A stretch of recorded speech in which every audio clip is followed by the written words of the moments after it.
Hi, I'm Kaycee, and welcome to the Hello Flow podcast, a space where we bridge together professional success and career alignment with personal well-being and spirituality. At a time when many people are awakening to their soul's purpose and navigating that messy but magical middle, I offer this space for growth, well-being, and spiritually grounded practices to support you in your daily grind and pursuit of embodying your Dharma. After tuning into this podcast, I hope you receive the inspiration, empowerment, and applicable tools to usher in more ease and flow in your life and equip you as you discover, develop, and evolve your Dharma. Now on to the episode.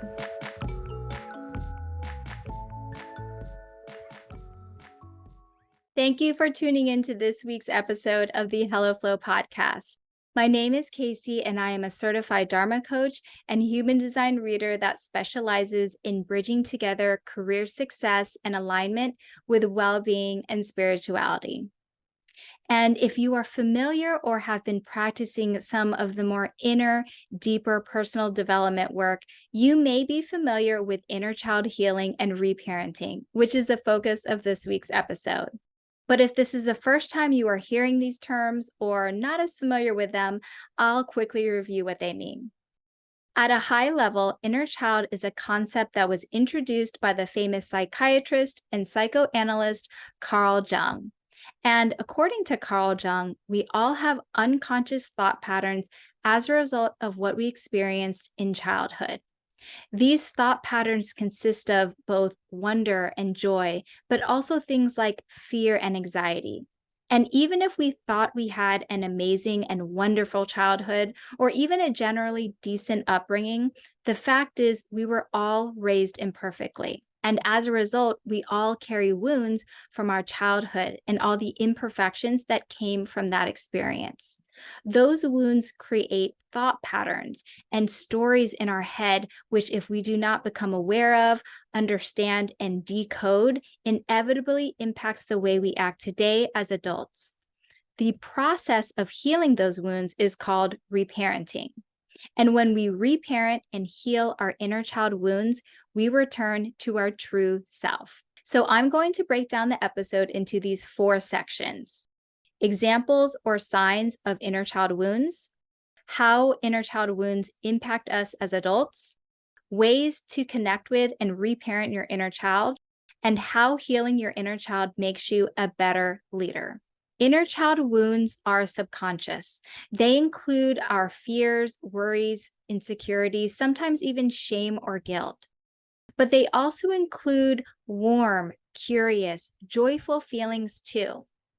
So inner child work is important because we are carrying around these thoughts and feelings. But when we heal the fears, the worries, it allows us to step into the inner child that brings us the joy and the wonder. And that ultimately bridges us back into our true selves. So you can see how critical and essential inner child work and healing is part of your Dharma journey and returning to your soul's purpose. Here are some signs that your inner child may still have some wounds to heal. And also keep in mind, everybody has at least some of these to a certain extent. So first sign, and in no particular order, having big, strong reactions. This can look like in the form of outburst or being highly reactive, especially around unmet needs. This can also look like persistent periods of extreme annoyance or irritability, and then afterwards feeling detached. This type of inner child wound is trying to manage something externally that's out of our control because it's bringing up feelings internally that makes us feel uncomfortable. Repeating patterns is another sign, particularly in relation to others. This can look like people-pleasing, avoidant behaviors, or following the easier path specifically around conflict or uncomfortable situations, lack of or difficulty setting healthy boundaries, deep fear of commitment or abandonment, feeling the need to mask your true feelings in order to keep the peace or to feel safe, and difficulty stating your needs. Another sign is related to feelings about yourself. This looks like feeling the need to prove yourself or feelings of unworthiness based on whether or not you were successful or not in your endeavor, or your value is tied to your success or productivity, how much work you put in, or being too hard on yourself, having a harsh inner critic that can manifest sometimes as low self-esteem. So, after going through some signs and examples, are there any that you feel like you may be holding on to and would like to heal? This is a really difficult topic and conversation to talk about because a lot of these wounds hit deep or they are so in our subconscious that it's difficult to recognize until you have an intentional conversation to understand inner child wounds. And remember that this is completely normal to have these wounds, and know that the wounds are not anyone's fault, but the healing around them is our own personal responsibility. Now, let's talk about how inner child wounds impact us as individuals and ultimately leaders in our own lives, in our communities, and in the teams and organizations we lead. So, again, as a reminder, inner child wounds point to needs that weren't met during our childhood. And so we tend to act out based on those unmet needs. Specifically, our younger selves craved and needed a certain way to be cared for and loved. So there are parts of ourselves that were never really fulfilled in that way. If we haven't worked through and healed those parts, we will continue to unconsciously act out or react in ways that perpetuate and sustains the wound. And when we continue to act in those ways, not only does that hold us back to living in our highest potential and most magnetic self, we also impact those around us, including those we love and care for and the teams that we lead. So when we do the inner child work, we heal and return to our feelings of joy and wonder. We show up as our true selves in the world, and in doing so allows others to do the same. We're able to reconnect with what truly excites us, to rediscover our natural gifts, our inner curiosities, and explore and express them in ways that are feasible and make sense in our current chapter. Inner child healing looks like clearing space within us, the patterns, the stories looping in our mind, and anything that may be holding us back and replacing them with more empowering thoughts, feelings, and behaviors. It also allows us to increase our magnetism by stepping into a more empowered version of ourselves while helping us balance strength with softness. In doing so, you are reclaiming parts of yourself that you have hidden, ignored, or have been tucked away for a long time. You also are able to create and live a healthier lifestyle by recognizing and acknowledging your wounds, understanding your needs and reactions, and working through them in a compassionate and graceful way, then establishing the right tools to address when they do come up, significantly supports your overall growth and is a core pillar to your well-being. And it doesn't stop with you. Inner child work also helps heal intergenerational trauma. So the work starts with us, but creates a ripple effect for our ancestors and our future ancestors within our bloodline. So this is a good segue to understanding the process of reparenting.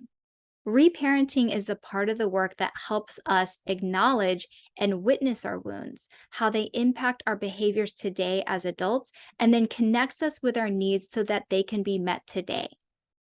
Since inner child wounds spotlight those needs that weren't met during our upbringing, inner child healing addresses those needs that weren't met.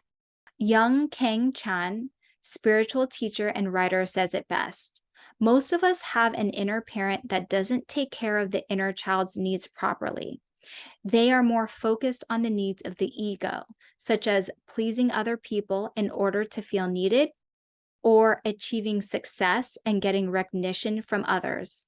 This makes the inner parent happy, but for a short period of time, and it doesn't last. There's always a feeling of not being fulfilled, no matter how much you achieve, because the inner child's needs are not being met. What I like about that quote is that it says that we tend to put a band-aid over deep wounds that may bring some short-term comfort, but never really fully addresses the wound and causes delay in healing. We have to open the wound, shine a spotlight on it, acknowledge the hurt and feelings, and then really tend to and nurse the wound in a way that it can fully heal, so that we can function as our true selves and as a healthy adult. Now, if you're looking to do inner child work because it is something that is so deep and personal, I would check in with yourself and see if you are fully ready to commit to this work. Not only in looking and discovering internally what your needs are, but also time, mental, and possibly financial resources. It is an investment. It truly takes commitment to yourself and to the process, and it is something to uncover, acknowledge, heal, and integrate into over time. The other caveat I'll say is that just like everything else in life and what I've addressed in other episodes of this podcast, everyone is different and unique in how they were raised and their childhood experiences and the impact those experiences had. This episode doesn't go into the range of experiences like big T, little t trauma, but rather everyone has some level of imperfect upbringings that cause these wounds. Also, someone can have a similar experience to you, but the impact can feel and land totally different for two different people. Just because an experience, for example, getting bullied during recess or on a playground, doesn't really impact one person, doesn't take away from the wound that it may have caused for you. With that being said, there are many ways and practices to reparent yourself and heal your childhood wounds. And here are a few that you can consider. Work with a psychologist, therapist, counselor, trained practitioner that specializes or is trained in using approaches that focus on inner child work. Some practices I've heard of include EMDR, internal family systems, art therapy, hypnotherapy, and attachment therapy. I think the important thing here is that you feel comfortable with and fully trust whoever you are working with as you navigate through your upbringing and feelings as it relates to your inner child. You can also reconnect to your inner child in your own way. This can look like different activities you can do on your own. For example, identify what you wish you had or had more of as a child. This can be anything from more attention to freedom to security or guidance, even acceptance or acknowledgement or belonging. And then with any feelings that come up as a result, things like fear, confusion, anger, or resentment, really sit with those feelings, acknowledge them, process them, and move through them with some additional support if you can. Healthcare professional, therapist, coach, spiritual guide, or practitioner. But really give yourself the grace and compassion. And also release any expectations in terms of how the reparenting process will look and feel like and how long it will take. In this process, you'll also not only understand the root of these feelings, but also how they play out today in your life and in relation to others. And then discover ways you can reparent yourself to meet the needs that weren't met, that you're still looking to be filled. I would recommend starting and keeping a journal of your reflections and your insights and findings throughout this process. Writing them out and being able to refer back to your work can help you move through and navigate this process in an intentional and supportive way. You can also see the progress you've made over time and effective ways you've been able to understand any feelings or reactions and how they've improved or evolved over time. You can also find your own way of sitting with these feelings through different forms of meditation or mindfulness activities. That can include things like taking a walk in nature, listening to a soundscape, or even sound bathing, or working with your hands, whatever it takes to quiet your day-to-day thoughts in your mind. These help with regulating your emotions and managing stress levels in your process. There are also visualization exercises and techniques. One of them I mentioned earlier, working with a therapist with EMDR, but also you can do some of these on your own at home. This can look like reimagining different ways your childhood needs that weren't met, and then recoding those experiences today so that they are met and fulfilled for you as an adult. What did you need at that time for you to receive the support and the needs that you were seeking? By doing this reprogramming, the feelings from these experiences aren't sitting in your subconscious, impacting your behavior today as an adult. Another form of reparenting is returning to what you consider is play. What do you find that is joyful and that you can feel like you are playing, just like when you were a child, returning to those feelings of pure joy? So, while reparenting includes understanding the root of your inner child wounds, it also includes understanding the root of your inner child joy and wonder. What activities were those? This can look like nurturing your creativity and inner artists. It can be collecting something or putting something together. What were those outdoor activities you love doing? Another way to reparent is to work with or speak to your inner child. You can write a letter to your younger self as an adult. What would you say to your younger self? What words of comfort or encouragement would you include? Find a photo of you at a critical age of when your needs weren't being met or whatever age that you want to address.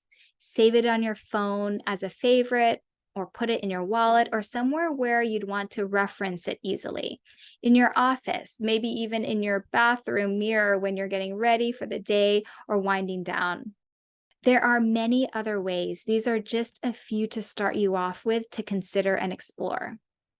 As I mentioned in the episode previous to this, episode 7, Curate Your Wellbeing Kit and Create Your Practice, take the time to research, experiment, talk to others who've done or are currently doing inner child healing. And however way you decide to approach the work, create your own practice around this or add it to your larger well-being practice. What are the tools, resources, and coping mechanisms you can lean on that work well for you and can help you identify, acknowledge, work through, heal, and integrate your childhood wounds? And to close this episode out, I'll list out 6 different ways inner child healing is critical to becoming a better, more aligned, and holistic leader. Not only will you be healing yourself, but the ripple effect you create in your own healing will benefit those around you, including your team, your direct reports, peers, and partners you work with, and your clients as well. So here are the 6 ways. 1, reestablishing compassion for yourself allows you to have compassion and grace for others too. It provides the openness and flexibility that everyone has something they are working through, and being able to see each other in that way as humans caring for other humans. 2, it will help you understand your own blocks and limiting beliefs that may be holding you back from some type of accomplishment or goal that you are striving to achieve, or even more effective ways of operating. This can be in the form of breaking through that next level in your career or getting unstuck on a huge initiative or project that you've been working on. Sometimes those blocks and challenges are tied to parts of your inner child that you are unaware of or are still in need of further healing. 3, inner child work also helps you to gain new perspective. It helps to remove unhealthy or untrue views of yourself and even the world in general. When you're able to separate what's in front of you versus what you may be reacting to or behaving in a way that is related to a childhood wound, you are able to move forward without the filters and with clarity and confidence in your leadership direction, decisions, and actions.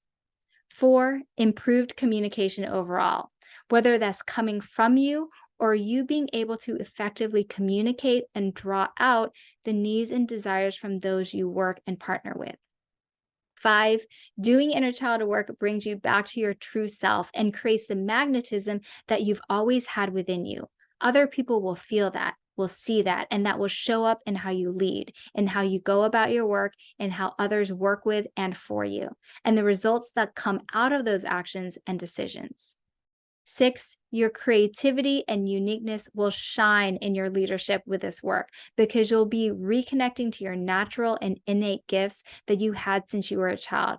You'll be able to create that space to tap back into those traits and use them not only more effectively, but with intention and thoughtfulness and pure joy. I am so passionate about inner child work and truly believe the importance of doing this type of healing, not only because of the deep impact you will make within yourself, but also within your bloodline, before and after you, and in this lifetime with people you love and care for, as well as work with on a daily basis. If you are familiar with this work and are open to sharing your experience, or if you're wanting to learn more about what inner child work is and how you can approach it, I would love to hear from you. You can message me directly on Instagram. I'm at Kaycee_, or you can visit me on my website. Both are linked in the show notes for easy reference as well. And so I will leave you with this. Inner child work is a part of your healing process as an adult. It is an essential part of returning to your real and authentic self. And because of that, it is a requirement along your life path towards liberation and Dharma embodiment. Doing inner child work makes you a better leader, CEO, and founder, and an even better human being and person overall. So as you continue on your Dharma journey, remember your inner child and their needs, their desires, their joy, and their wonder. Return to it, nurture it, and shine in it. Thank you so much for listening to today's episode. I would love to hear what resonated with you. So follow and DM me on Instagram at KayceeCan and let me know. You can also find other ways to stay connected with me by visiting the links in the show notes. Thanks again for tuning in, and see you on the next episode of the Hello Flow podcast.